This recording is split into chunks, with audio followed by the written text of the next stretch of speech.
Tout le monde parle de l'intelligence artificielle, mais en réalité, 99% des personnes ne savent pas sur quoi cette technologie est basée. Alors, c'est vrai aussi qu'on n'a pas assez de vidéos explicatives claires, simples, sans jargon technique qui parlent à tout le monde. Toi aussi, tu as la curiosité de comprendre ce que c'est que l'IA, tu tombes sur la bonne vidéo. Je vais t'expliquer facilement pour que tu puisses bien comprendre cette technologie avec des mots faciles. Dans cette vidéo, nous allons voir ensemble, nous allons découvrir ce que c'est que l'intelligence artificielle et comment elle fonctionne. Eh bien, si c'est la première fois que tu tombes sur ma vidéo, salut, moi je suis Konaté Abdoulaye, web entraîneur, formateur en marketing digital et sur les outils d'intelligence artificielle appliqués au métier. Alors sur cette chaîne, mon but est de démystifier l'intelligence artificielle et le marketing digital pour toi t'aider à saisir les meilleures opportunités de business. Alors si c'est quelque chose qui te parle, n'hésite pas à t'abonner pour ne pas manquer les prochaines vidéos à venir. Est-ce que vous savez que l'idée de l'intelligence artificielle est plus ancienne que les ordinateurs?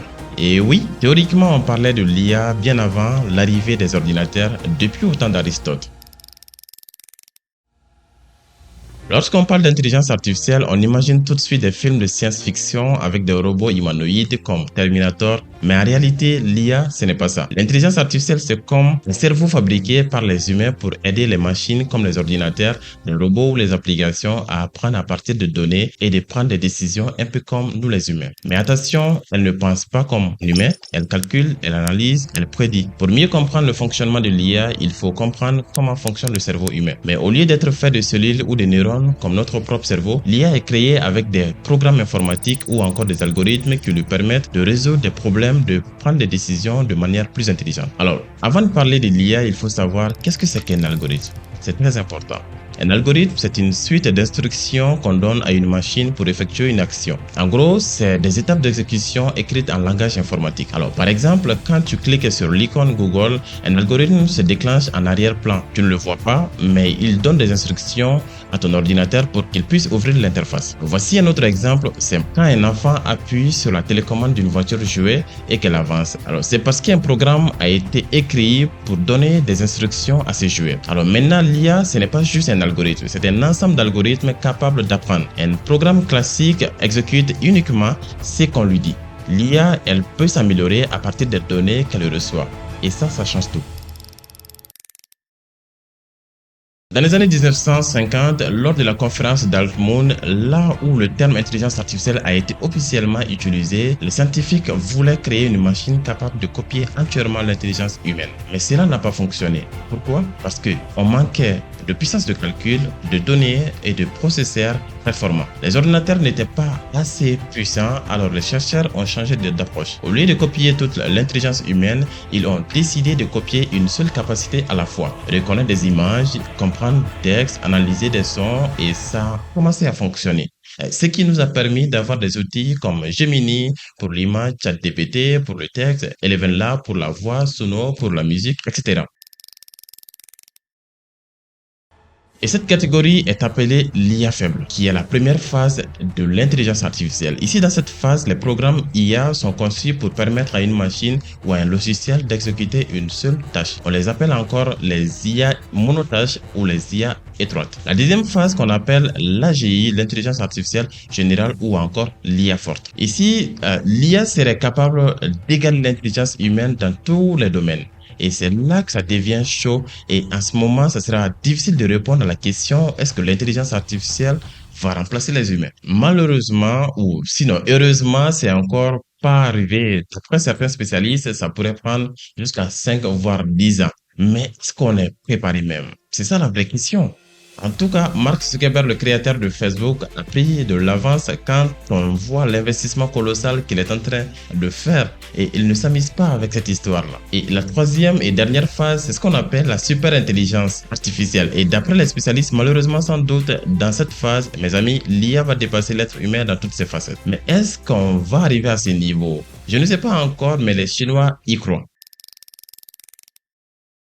Ok, maintenant, comment fonctionne cette fameuse intelligence artificielle? Alors, le fonctionnement de l'IA peut être divisé en deux grandes phases. La première phase, c'est la phase d'entraînement. Avant qu'une IA comme ChatGPT soit disponible au grand public, elle passe par une phase très importante qu'on appelle la phase d'apprentissage. Alors, par exemple, avant le lancement de ChatGPT en novembre 2022, le modèle avait déjà été entraîné pendant longtemps. Mais entraîné comment? Il existe principalement deux grandes approches. Ce qu'on appelle l'approche symbolique et l'approche connexionniste. L'approche symbolique, dans cette approche, on transmet directement des règles à la machine. C'est un peu comme un élève qui apprend en lisant un livre ou en suivant un professeur. On prend un expert dans un domaine, on lui demande comment prends-tu des décisions, quelles sont les étapes que tu suis, quelles règles appliques-tu. Donc ensuite, les développeurs traduisent ces règles en langage informatique pour que la machine puisse mieux comprendre et appliquer exactement ces règles. Donc ici, l'IA ne réfléchit pas, elle applique ce qu'on lui a programmé. Mais cette méthode est moins utilisée aujourd'hui. La deuxième approche, qui est l'approche connexionniste, qui est basée sur le machine learning, c'est l'approche utilisée aujourd'hui par la majorité des IA modernes. Et là, ça devient intéressant. Au lieu de donner uniquement des règles précises, on donne énormément de données à la machine et on la laisse apprendre à trouver des similitudes. Il existe trois grandes manières d'apprendre avec cette approche. Alors, la première manière, est appelée l'apprentissage supervisé. Alors, imagine que tu apprends à ton enfant l'alphabet français. Tu lui montres A, B, C, D jusqu'à Z et tu répètes, tu corriges, tu l'expliques. C'est exactement la même chose avec l'IA. Si on veut qu'une IA reconnaisse un chat, on lui montre des milliers d'images de chats sous différents angles, sous différentes formes et sous différentes tailles. Alors, l'IA analyse toutes ces images, elle répète les points communs qu'on appelle les patterns. Donc, ensuite, si on lui montre une nouvelle image qu'elle n'a jamais vue, elle compare. Si elle retrouve les mêmes caractéristiques, elle dira, ah, ben oui, ça c'est un chat. Et sinon, elle dira, non, ce n'est pas un chat. Donc, en réalité, elle ne sait pas ce qu'est un chat, elle reconnaît des similitudes. Et ça change tout. La deuxième manière est appelée l'apprentissage non supervisé. Dans ce cas, on met l'IA dans un groupe de plusieurs éléments et on lui dit à l'IA, regroupe ceci en fonction des ressemblances. Alors, l'IA va regarder les éléments qui se ressemblent et les regrouper dans la même catégorie. Alors, pour te donner un exemple, c'est comme si tu mets un groupe d'hommes et de femmes dans une chambre et tu demandes à quelqu'un de les catégoriser par sexe. Dans le marketing, cette méthode est utilisée par des plateformes comme YouTube, Netflix, Amazon, Alibaba et pour catégoriser les types d'utilisateurs, ceux qui ont déjà acheté un type de produit afin que le produit similaire puisse être montré à cette personne. Ou ceux qui ont regardé un type de vidéo afin de leur montrer les mêmes types de vidéos. Alors, la troisième manière est appelée l'apprentissage par renforcement. Celle-ci est beaucoup utilisée dans la conception des voitures autonomes. Dans ce cas, on ne donne aucune information étiquetée à l'IA. On lui laisse expérimenter. C'est comme si tu voulais dresser ton chien. Alors, comme il ne connaît pas le langage humain, tu crées des situations afin de provoquer des réactions chez le chien. Et à chaque réaction, si c'est bien, il est récompensé avec la nourriture, mais si c'est mal, il est pénalisé. Alors, et maintenant, on arrive à la deuxième phase qui est la phase d'utilisation après l'entraînement. C'est la partie que les utilisateurs voient.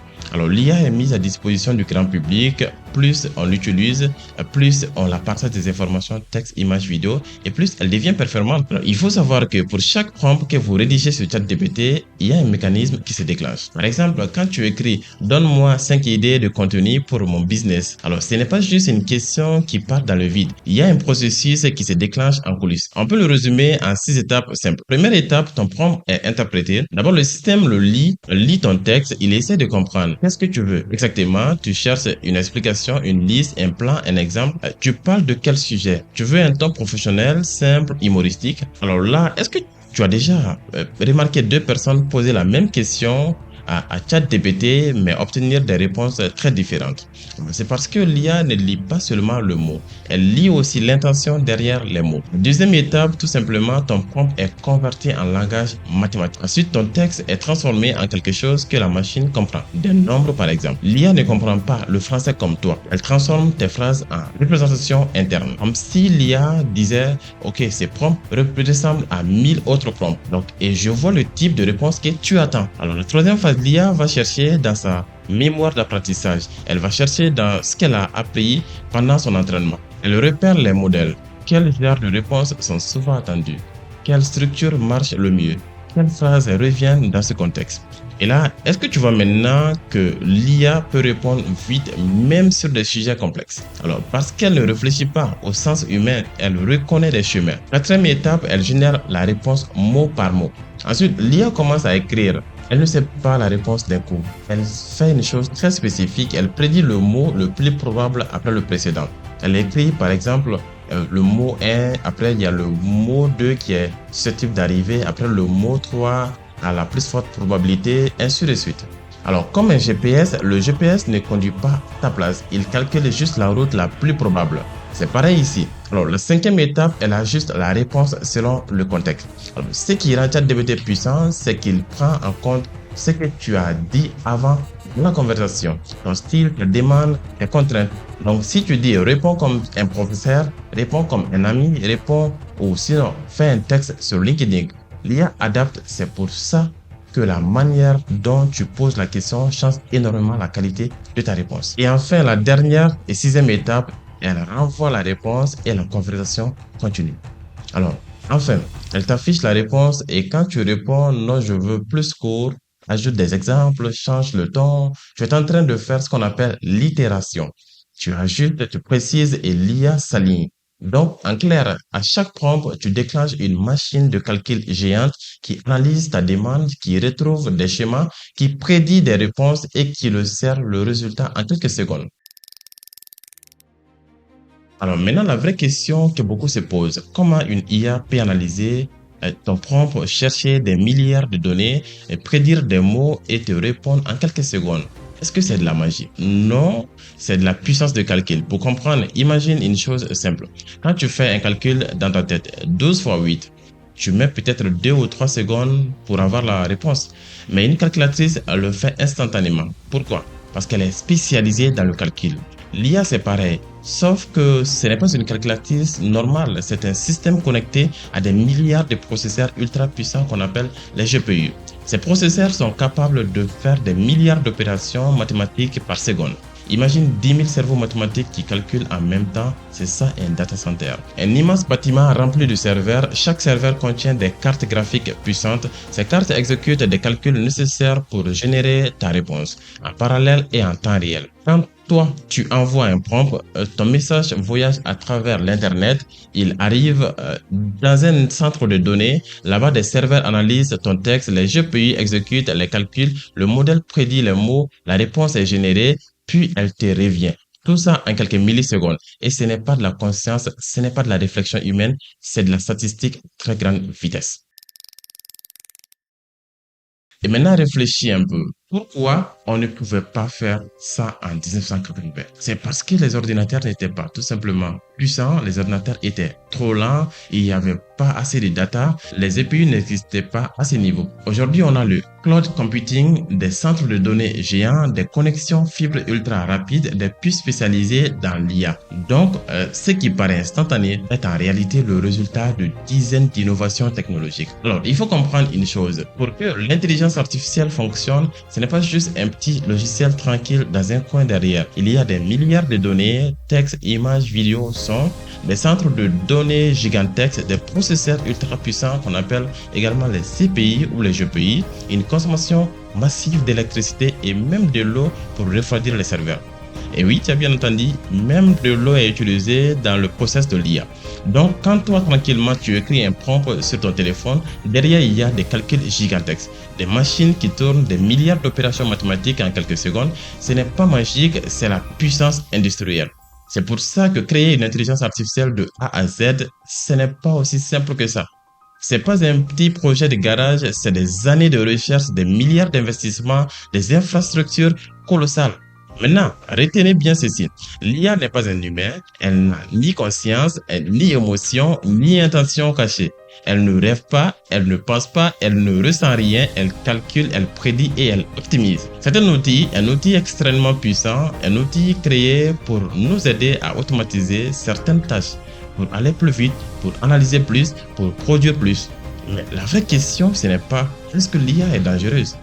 La vraie question est est-ce que nous sommes prêts à utiliser intelligemment. Parce que l'avenir ne sera pas décidé par l'IA, elle sera décidée par ceux qui sauront la maîtriser. Et maintenant, je te pose la question sincère. Après tout ce que tu viens d'apprendre, est-ce que toi, tu vois réellement l'intelligence artificielle comme une opportunité ou comme une menace pour l'humanité? Alors, donc, prenez tous quelques secondes et réfléchissez et dites-moi dans les commentaires. Et dans la prochaine vidéo, on va répondre à cette question en profondeur. Alors, si cette vidéo t'a été utile et si tu as appris quelque chose aujourd'hui, n'hésite pas à t'abonner à la chaîne et à activer la cloche de notification pour ne pas manquer mes prochaines vidéos. Alors, je te donne rendez-vous à la prochaine vidéo. Ciao.